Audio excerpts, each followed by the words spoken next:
All right, so this is about uh, my failing at positioning in Tesla, and it's gonna be quick, and we'll get to it and get it going, and we'll get through it, and we'll be over with and done with really quick. Coming up right now on the Short Vol Show live, sort of. David Lincoln Productions. All right, so I wrote in the title how I butchered Tesla, and let me just explain this really quickly. Um, the reason why I say I butchered this is not because I lost money, although I did indeed lose money. The reason I'm saying that I butchered Tesla is because I shouldn't even be trading this. I'm been on a good track, making money, doing my short vol stuff. No reason to jump. It's just a lack of self discipline. I jump into another product out of nowhere and just jump into it, and subsequently lose money. Um, and so this is goes into the category of things that I lose money so you don't have to. It goes into the category of like you sh- you should not follow this part of my nature that makes me jump into stuff. Um, and you know, I really hesitated even putting this on the channel, but I want to be authentic, and a YouTube channel is the creator story in a sense, and so there you have it.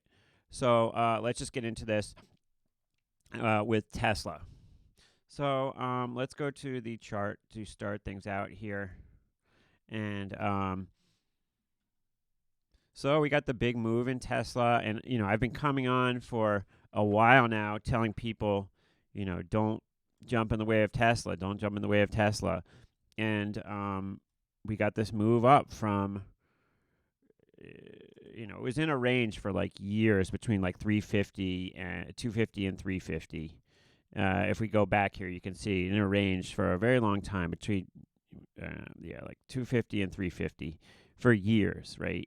Like 2017, 2018, 2019, and then we just got this huge move up, right? So I started to fade the move up here. We can go through my activity. I sold some at the money call spreads. It got me short like 10 deltas or something. And I'm just going to pull up my trade activity here. I'm not going to go through it too much, but just kind of prove that I have traded it. I don't know why people would doubt me to say that I traded something and lost money, but here's my trade activity for the that's I guess for 2 days. Like we can go back 7 days though here, and I essentially sold some call verticals. You can parse through it if you want to, but um, let me just describe it looking at the chart here. So we got. I'll just do the quick play by play here. So Monday we got the move up to above 750,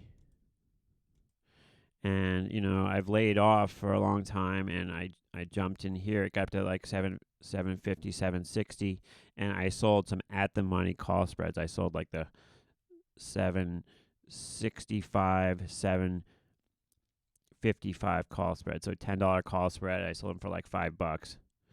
Um, like I said, got me short like 10 or 15 deltas.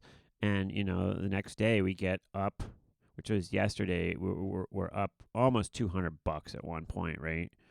So I cover on the open here. With that moves us to yesterday.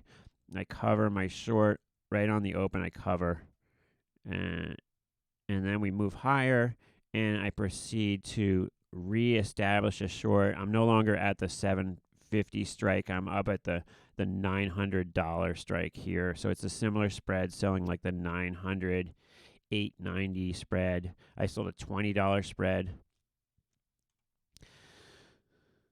So then, this is painful, but then it gets up here, and so it's starting to go against me. It's against me by like $50. So I'm like, all right, so I cover here. Then up here, I reestablish just like small, like 2 out of the money call spreads. I sell. And so I'm still short right before this dip on the close, or right before the close. We drop like $100 here. This one candle is unbelievable here, from 968 all the way down to 8. It felt like 850. It's 859. So 968 to 859. So that's a $100 move, right?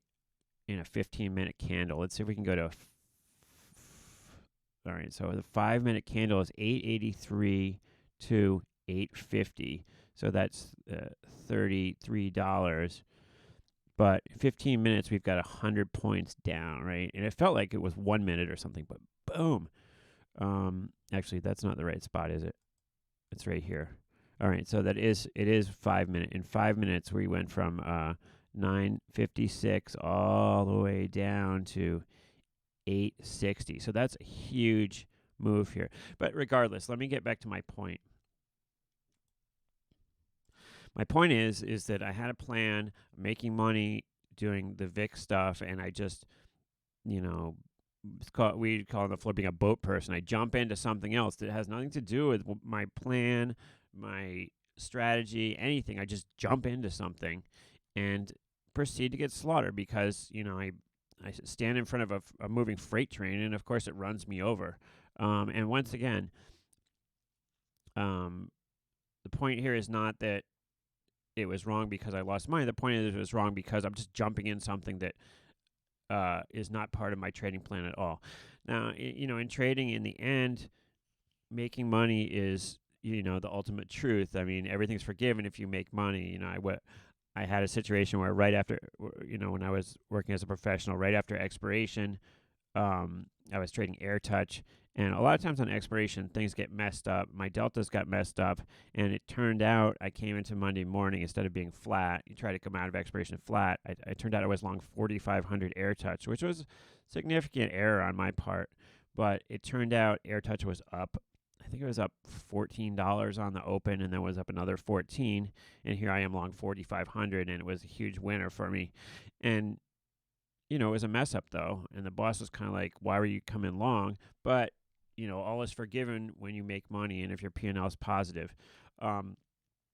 So where are we right now? Right now, I'm just barely short. I'm short a couple spreads, way up above. It's I'm short the front week, so expiring in 2 days.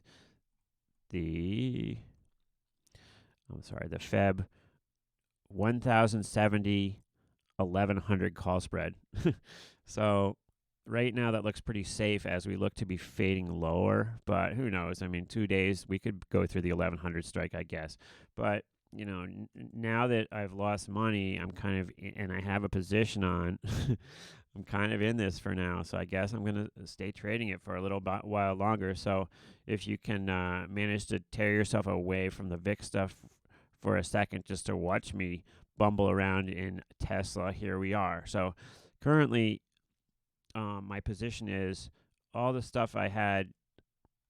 It's a small account, so I couldn't really pattern day trade. So I had to kind of pair off spreads here to flatten out. I couldn't, when I bought the 870 860 put spread, I couldn't sell out that spread to flatten out. I had to find a similar spread right next to it, so as to not break the pattern day trade rule. So when you look at my position down here, everything's kind of paired off. It all adds up to nothing, but it's still this position on here. And it's out in March, so it doesn't really matter right now. Now I'll probably try to clean that up at some point, but the meat of the position now is just I'm short way out of the money call spreads up at the 1,100 strike, and it looks like that's safer right now.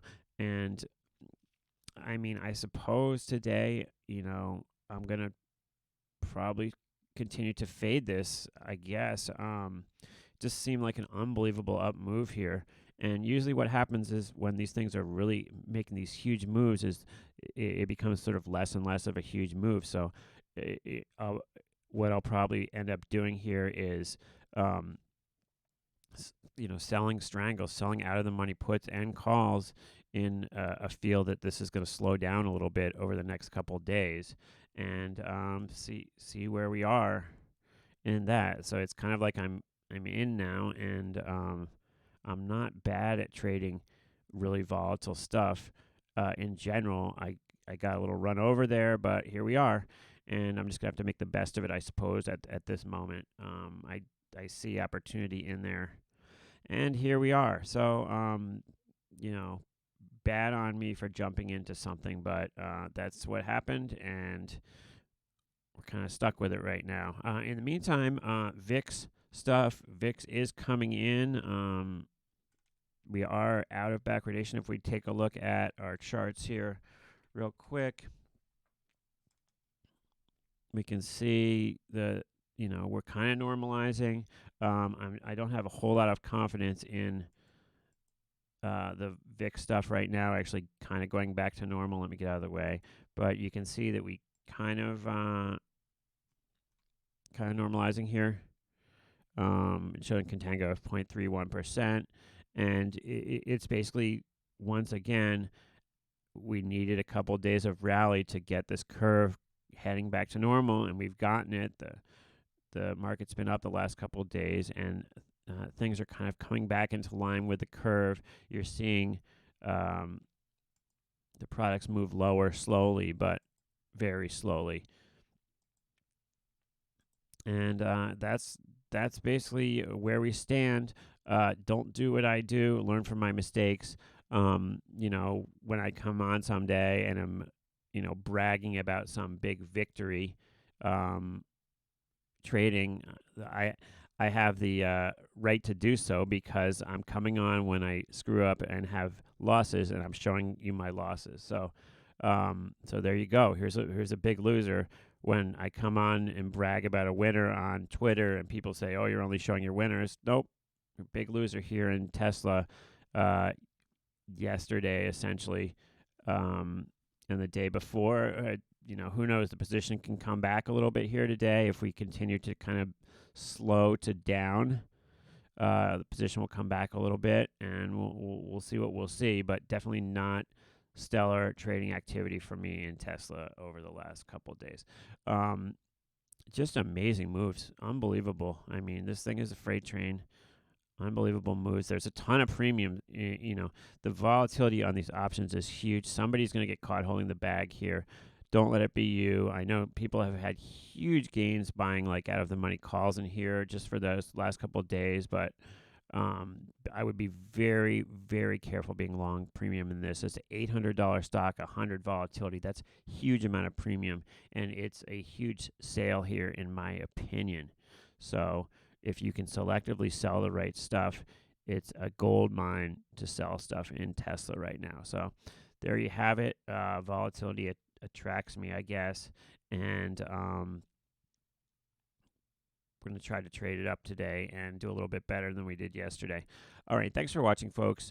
Once again, I don't really know what to say. I should not have jumped in on this. It was a mistake, and once again, not a mistake because I've lost money, but a mistake because it goes against my self-discipline and what I'm trying to do with this channel here. But I did want to show you what happened and what I did because you're along with the ride for me now. So you are along for the ride with me now, I meant to say. So there you have it. Thanks for watching. See you in the next one.